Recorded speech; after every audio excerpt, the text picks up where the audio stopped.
Very good morning बच्चों हम एक चैप्टर स्टार्ट किया हुआ था goods and services tax.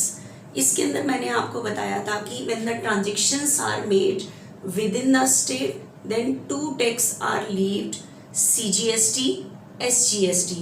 CGST that means Central Goods and Services Tax. SGST that means State Goods and Services Tax. ठीक है, तो अगर transaction with in the state हो रही है तो दो टैक्स लगाए जाते हैं। CGST तो सेंट्रल गवर्नमेंट के अकाउंट में जाता है ये टैक्स, और SGST स्टेट गवर्नमेंट के अकाउंट में जाता है। When the transactions are made outside the state, अगर स्टेट के बाहर ट्रांजेक्शन्स हो रही है दैट मीन्स माल बेचा जा रहा होता है स्टेट के बाहर, तो only one tax are levied IGST। IGST that means integrated goods and services tax. अगर हम outside the country that means export और इम्पोर्ट करते हैं तब भी IGST ही लगता है। Within the state two tax are levied CGST और SGST। अभी तक हमने जितने भी सम किए हैं उसके अंदर अभी हमारी transaction with in the state हो रही थी। अगर आपके पास क्वेश्चन में क्लियर नहीं है कि आपने जो परचेज किया है या सेल किया है वो विद इन द स्टेट किया है या आउटसाइड द स्टेट किया है, क्वेश्चन में क्लियर नहीं होता तो आपको विद इन द स्टेट मानते हुए टू टैक्स लगाने पड़ेंगे CGST और SGST। अब कुछ देखना, आज कुछ केसेस मैं बता रही हूँ जिसके अंदर GST नहीं कैलकुलेट होगा, GST नहीं लगाया जाएगा। कि मैं कुछ ऐसे केसेस बता रही हूँ आज आपको, इनकी कैलकुलेशन के टाइम आपको GST नहीं लगाना। ठीक है, सबसे पहले कुछ केसेस मैंने यहाँ पर पीछे बोर्ड पे लिखे हुए हैं। उन केसेस, ये थियोरेटिकल क्वेश्चन भी 4 मार्क्स का आपका एग्जाम में आ सकता है कि कुछ केसेस बताओ जिसमें GST नहीं लगाया जाता। तो आज जो हमारा है GST not leave in the following cases, किन कौन से ऐसे केसेस हैं जब GST नहीं लगाना आपने। तो फर्स्ट केस देखो यहाँ पे मैंने लिखा हुआ है, आपको पता है एक मैंने ट्रांजेक्शन बताई थी जर्नल एंट्री में। सबसे पहली ट्रांजेक्शन थी started business with cash. Start करते टाइम कौन पैसे लगाता है? ऑनर पैसे लगाता है। तो ध्यान से सुनना, अगर ऑनर बिजनेस में कैपिटल लगाता है ना तो वहां पे GST नहीं लगाओगे।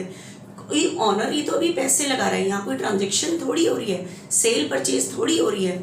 ठीक है, क्योंकि आपको पता है कि GST are levy on the sale of goods, कि हम जब गुड्स सोल्ड कर रहे होते हैं उसके ऊपर GST लगाया जा रहा होता है, या हम कोई सर्विस सेल कर रहे होते हैं। अब यहाँ पे ऑनर पैसे लगा रहा है, कोई बिजनेस ने कोई ऑनर को कोई सर्विस थोड़ी प्रोवाइड की है कि इसलिए वो उसको कैपिटल दे रहा है।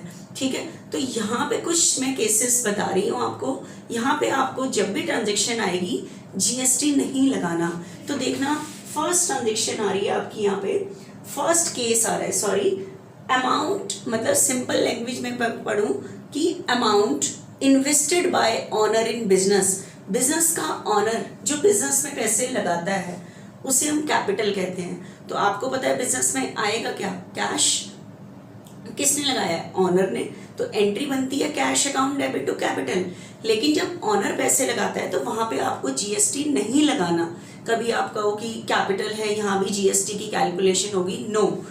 अगर ऑनर पैसे लगाता है उस टाइम आपको GST की कैलकुलेशन नहीं करनी। देखो फर्स्ट केस मैंने यही लिखा हुआ है, amount introduce into business by proprietor. Proprietor that means owner as capital, कि ऑनर जो बिजनेस में पैसे लगाता है उस अमाउंट में GST की कैलकुलेशन नहीं करनी, सिंपल एंट्री करनी है cash account debit to capital, वो कैलकुलेशन करनी है आपने सिर्फ। ठीक है बच्चे, बेशक से ऑनर बिजनेस में पैसे लगाता है या पर्सनल यूज के लिए वो विड्रॉ करता है, तब भी आपको GST की कैलकुलेशन नहीं करनी।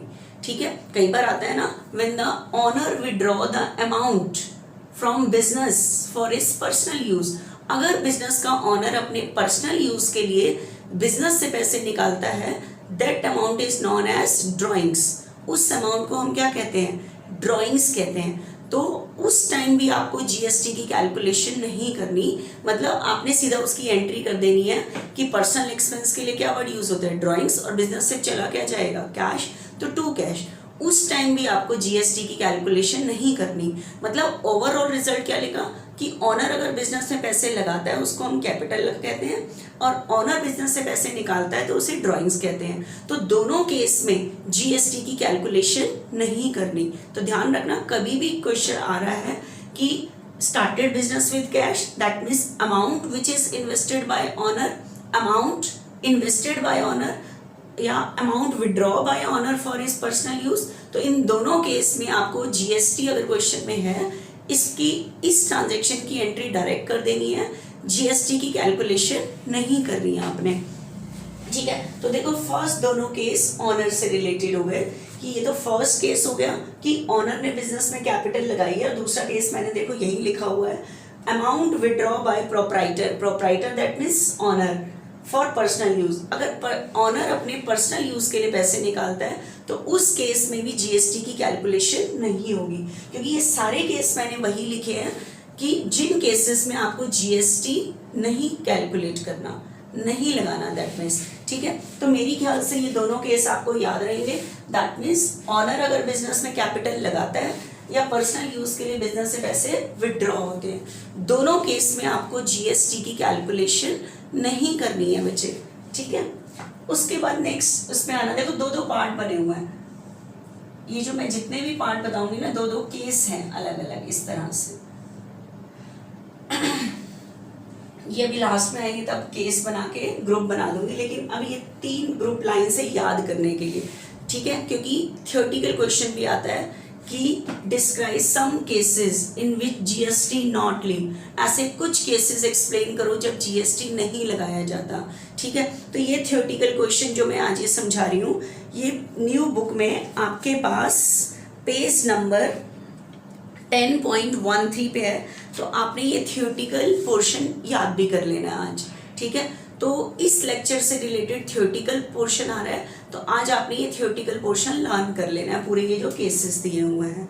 ठीक है, तो देखना एक बारी, 2 केसेस हमारे यहाँ पे आ गए, amount which is invested by owner in business and amount withdraw by proprietor for personal use.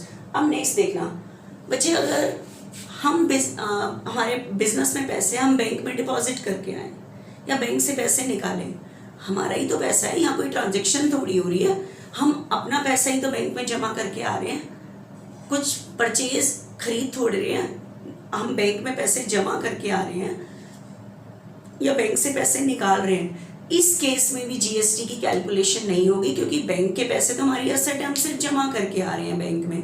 ठीक है, तो कहने का मतलब है बैंक में अगर पैसे डिपॉजिट करने हो या बैंक से पैसे विड्रॉ करने हो, इस केस में भी जीएसटी की कैलकुलेशन नहीं होगी। ठीक है, तो amount deposited into bank and amount withdraw from bank, bank में पैसे डिपॉजिट करने की entry bank account debit to cash, withdraw करने की एंट्री हमारे पास कैश आएगा और बैंक से पैसे कम हो जाएंगे, तो cash account debit to bank. मतलब इन बोथ केस, दोनों केस में हमें जीएसटी की कैलकुलेशन नहीं करनी। ठीक है, दोनों केस में हमें बच्चे जीएसटी की कैलकुलेशन किसी भी हालत में नहीं करनी है। तो ये मेरी ख्याल से 4 पॉइंट्स आपको अच्छे से लर्न हो जाएंगे। ये वाली चीज़ कि बैंक में पैसे हम डिपॉजिट करें, क्योंकि हम कोई बैंक से यहाँ पे सर्विस नहीं ले रहे, अपने पैसे जमा करके आ रहे हैं, उल्टा बैंक हमें उसके ऊपर इंटरेस्ट देगा। ठीक है, तो बैंक में पैसे डिपॉजिट करने हो या बैंक में पैसे विड्रॉ कर रहे, बैंक से पैसे विड्रॉ, उस केस में भी जीएसटी की कैलकुलेशन नहीं होती। अब 5th और 6th पॉइंट में देखना, इसके अंदर आपको कह रहा है amount paid to creditors and discount receive. जब हम अपने क्रेडिटर को पेमेंट कर रहे हैं और उससे डिस्काउंट रिसीव कर रहे हैं, उस केस में जीएसटी की नहीं होगी। क्यों नहीं होगी, एक बार ध्यान से देखना। यहाँ पे थोड़ा इस केस का एग्जाम्पल समझना। बच्चे एक चीज बताओ, मैंने गुड्स परचेज किया, परचेजेस अकाउंट डेबिट, मैंने गुड्स परचेज किया 1 लाख का, और इसके ऊपर मैंने जीएसटी पे किया। जीएसटी पे को कहते हैं इनपुट सीजीएसटी 6% दिया, मान लो 6000, एसजीएसटी दिया 6000, और ऑन क्रेडिट मैंने गुड्स परचेज किया था। और आपको पता है ऑन क्रेडिट गुड्स परचेज करते हैं तो मेरे क्रेडिटर बढ़ते हैं, क्रेडिटर मतलब लेने वाले लोग, ठीक है, जिन्होंने हमसे पैसे लेने हैं, मतलब हमारी लायबिलिटी इंक्रीज होती है। अगर हमें अपने जिससे परचेज किया उसका नाम नहीं पता तो क्रेडिटर वर्ड यूज कर सकते हैं। तो 1,12,000, ठीक है। तो अब मुझे बताओ, मुझे क्रेडिटर को कितनी पेमेंट करनी है? 1,12,000। मैंने क्रेडिटर से कितने का गुड्स परचेज किया था? 1 लाख का, ठीक है। 1 लाख का मैंने गुड्स परचेज किया था अपने क्रेडिटर से।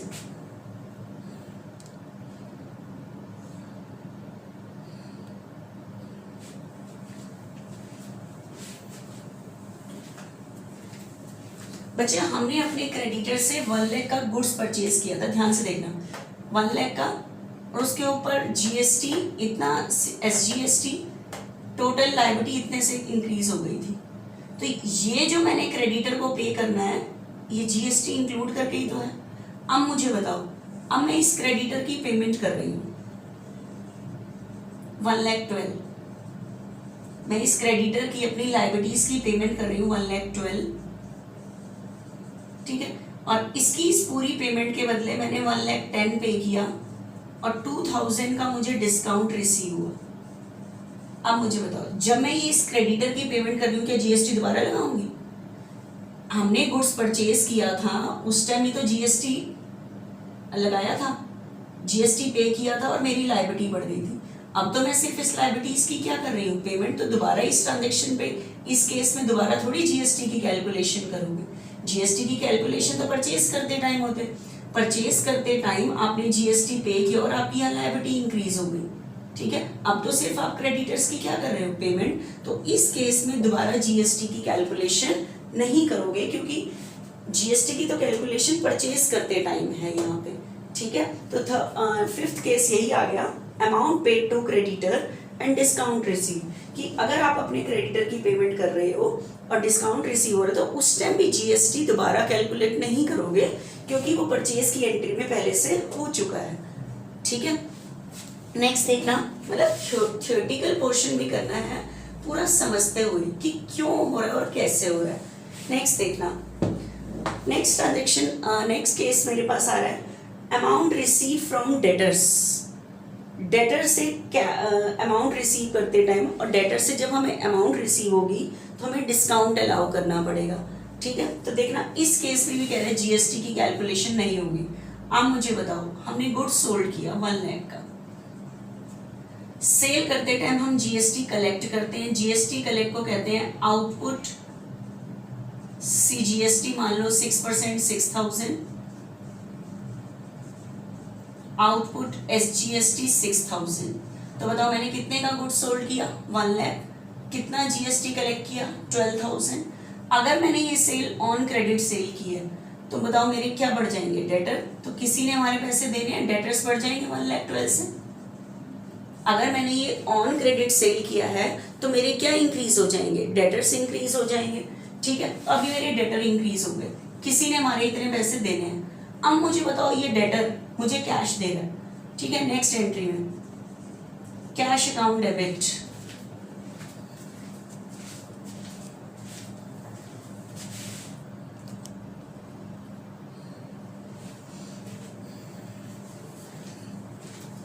ये मैंने ट्रांजैक्शन की थी, ठीक है। सेल किया था 1 लाख का, गुड सेल, जीएसटी कलेक्ट किया 6, जीएसटी कितना, तो टोटल कितना हमें कस्टमर से कलेक्ट करना है? 112। लेकिन ऑन क्रेडिट सेल की थी तो डेटर बढ़ गए।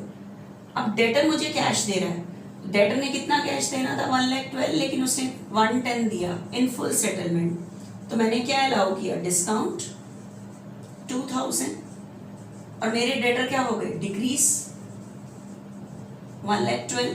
अब मुझे बताओ, ये डेटर से मुझे कैश रिसीव हो रहा है, क्या मैं ये इंस्टेंट जीएसटी की दोबारा कैलकुलेशन करूंगी? ये डेटर मेरे बड़े ही कैसे थे? जीएसटी की कैलकुलेशन के बाद बड़े थे, ठीक है। तो अब मैं दोबारा थोड़ी, जब अब तो डेटर ने सिर्फ मुझे क्या देना है? कैश।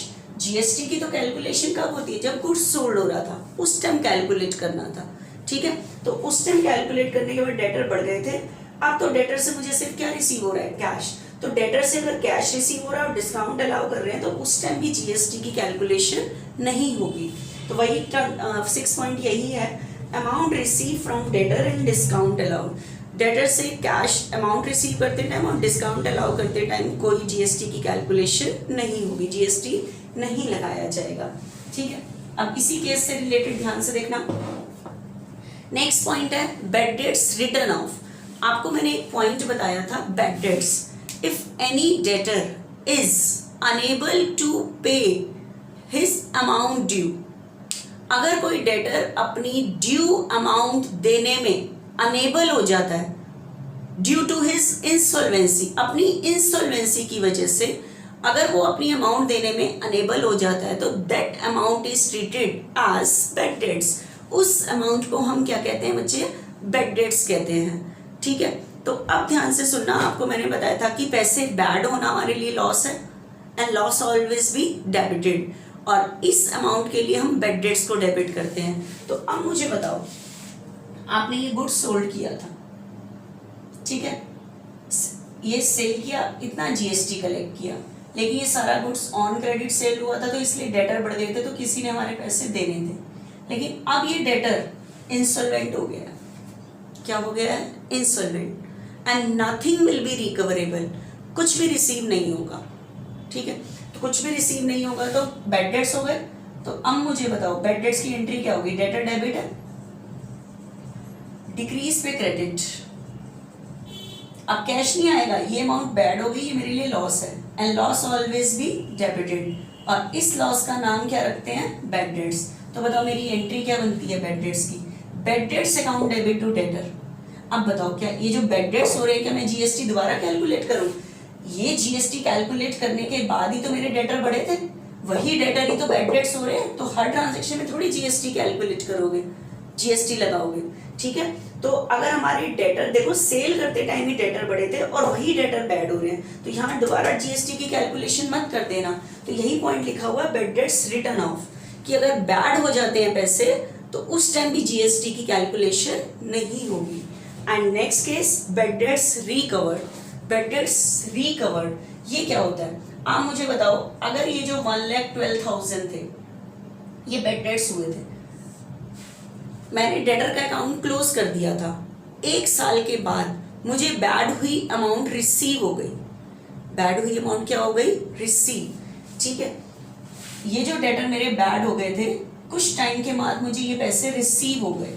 ठीक है, तो आपको पता है बैड हुई अमाउंट जो रिसीव होती है, बैड हुई अमाउंट जो ये रिसीव होती है उसको हम किस नाम से करते हैं, बैड डेट्स रिकवर्ड। देखो जब बैड होता है ये मेरे लिए लॉस है and loss always be debited, कुछ टाइम के बाद जो मैंने लॉस मान के इनको खत्म कर दिया था, अनफॉर्चुनेटली ये पैसे हमें रिसीव हो गए, तो बताओ मेरे पास आएगा क्या, कैश, लेकिन डेटर के नाम से नहीं आएगा क्योंकि डेटर डेबिट था, डिक्रीज पे क्रेडिट, मैंने डेटर का अकाउंट खत्म कर दिया था। ठीक है, आज मुझे अगर बैड हुई अमाउंट रिसीव होती है तो वो किस नाम से रिसीव होगी, बैड डेट्स रिकवर्ड के नाम से। ठीक है, तो क्रेडिट जो करोगे बच्चे वो करोगे बैड डेट्स रिकवर्ड को, बैड डेट्स रिकवर्ड। अब आप कहोगे बैड डेट्स रिकवर्ड क्यों क्रेडिट किया, ये मेरी इनकम है, इनकम ऑलवेज बी क्रेडिटेड। तो आप ये देखो यहाँ पे भी बैड डेट्स के टाइम या बैड डेट्स रिकवर्ड के टाइम आपकी जीएसटी की कैलकुलेशन नहीं होगी। क्यों नहीं होगी, क्योंकि ये वही डेटर की तो अमाउंट रिसीव हो रही है जिस पे मैं जीएसटी लगा चुकी हूँ, उन्हीं डेटर से तो रिसीव हो रही है। ठीक है, तो जीएसटी लगता है जब सेल किया जा रहा है, ये नहीं कि आप 10 बार जीएसटी लगाते रहोगे। जीएसटी लगा था, डेटर बढ़े थे, उन्हीं डेटर्स, वही डेटर बैड हुआ और उन्हीं डेटर से रिसीव हुआ है। तो इस 1,12,000 में तो जीएसटी कैलकुलेटेड है ना अमाउंट, बार बार थोड़ी हर बार जीएसटी बढ़ा के अमाउंट, जीएसटी लगा के अमाउंट को बढ़ाते रहोगे। ठीक है, तो पैसे बैड हो जाए या बैड हुई अमाउंट रिसीव हो जाए, दोनों केस में जीएसटी नहीं लगाओगे। उसके बाद ठीक है बच्चे, दोनों पॉइंट हो गए, ऑनर कैपिटल लगाए या पर्सनल यूज के लिए विड्रॉ करें, बैंक में पैसे डिपॉजिट करते टाइम और बैंक से पैसे विड्रॉ करते टाइम, दोनों केस में जीएसटी नहीं लगेगा। क्रेडिटर की पेमेंट करते टाइम और डेटर से पैसे रिसीव करते टाइम जीएसटी नहीं लगाओगे। बैड डेट्स या बैड डेट्स रिकवर्ड, दोनों केस में जीएसटी नहीं लगेगा। Next, payment of wages and salary. बच्चे आप ये देखो, हमारे एम्प्लॉई हमें सर्विस देते हैं, ठीक है। उनको हम वेजेस, जो मेंटली वर्क कर रहा होता है उनको हम सैलरी देते हैं, जो फिजिकली वर्क कर रहा होता है उनको वेजेस देते हैं, वो हमें सर्विस प्रोवाइड कर रहे होते हैं, ठीक है। लेकिन अब मेरी बात को ध्यान से सुनना, जितनी भी हम वेजेस देते हैं और सैलरी देते हैं, ठीक है, उसके ऊपर भी जीएसटी की कैलकुलेशन नहीं होती। ये चीज़ें एग्जेम्प्ट की हुई हैं गवर्नमेंट ने, ठीक है। ये चीज़ें क्या की हुई हैं, एग्जेम्प्ट की हुई हैं कि अगर हम किसी को वेजेस देते हैं और सैलरी देते हैं, जबकि आपको पता है जैसे एडवर्टीजमेंट कंपनी है उससे हम सर्विस ले रहे होते हैं, तो एडवर्टीजमेंट एक्सपेंसेस पे करते टाइम हमें उनको जीएसटी पे करके आना होता है। क्यों? क्योंकि गवर्नमेंट आगे उनसे मांगती है, ठीक है। लेकिन जो एम्प्लॉई हैं वो भी हमें सर्विस दे रहे हैं, लेकिन उनको हम जो वेजेस देते हैं और सैलरी देते हैं उसके ऊपर जीएसटी एग्जेम्प्ट किया हुआ है, टैक्स नहीं लगता। जैसे मान लो मुझको ही स्कूल वाले सैलरी देते हैं, ठीक है, मैं उनको सर्विस देती हूँ, तो उसके ऊपर वो मुझको सैलरी दे रहे हैं, लेकिन मुझे अपनी सैलरी पे आगे जीएसटी नहीं देना, तो वो पे भी नहीं कर रहे मेरी सर्विस लेते टाइम। तो वेजेस पे करते टाइम और सैलरी पे करते टाइम जीएसटी की कैलकुलेशन नहीं होती, ठीक है। Next, payment of electricity bill and water bill. जितने भी इलेक्ट्रिसिटी बिल हैं और वाटर बिल हैं उनके ऊपर भी जीएसटी नहीं है, ठीक है। ध्यान रखना, वाटर बिल और इलेक्ट्रिसिटी बिल पे करते टाइम, जबकि मतलब पेमेंट एक्सपेंसेस में 3 आ जाते हैं, वेजेस पे कर रहे हैं, सैलरी पे कर रहे हैं, इलेक्ट्रिसिटी बिल, वाटर बिल, ठीक है, इन पे भी जीएसटी की कैलकुलेशन नहीं होती। एंड बिजनेस में और ट्रैवलिंग एक्सपेंसेस, जो ट्रैवल करने के एक्सपेंसेस हैं उन पे भी जीएसटी की कैलकुलेशन नहीं है। तो मेरी ख्याल से आपको ये टोटल पॉइंट जो है हमारे, ये टोटल 10 पॉइंट्स हैं। आप बिल्कुल आसानी से ग्रुप बना के, amount invested by owner, amount withdraw by owner for personal use, cash deposited into bank, cash withdraw from bank, cash paid to creditor and cash receive from debtor. 6 point सीधे हो गए। Bad debts and bad debts recovered, ठीक है। यहाँ तक तो हमारे ये सीधा 7 पॉइंट्स हो गए। उसके बाद एक्सपेंसेस आ गए। कौन कौन से expenses? Wages paid, salary paid, electricity bill, water bill and travelling expenses. In expenses मतलब आप किसी से सर्विस ले रहे हो लेकिन उसकी जो पेमेंट कर रहे हो उसके ऊपर आपको जीएसटी पे नहीं करना, जबकि अभी तक आप जितने भी गुड्स परचेज करते हो और किसी से सर्विस लेते हो उसकी जब पेमेंट करते हो उसके ऊपर आपको जीएसटी पे करना पड़ता है। लेकिन इन 5 पेमेंट्स करते टाइम आपको जीएसटी की पेमेंट नहीं करनी, जीएसटी नहीं लगाना, ठीक है। तो ये थियोरेटिकल पोर्शन मैंने आपको बताया, कुछ केसेस बताए जिसके अंदर आपको जीएसटी की कैलकुलेशन नहीं करनी बचे, ठीक है।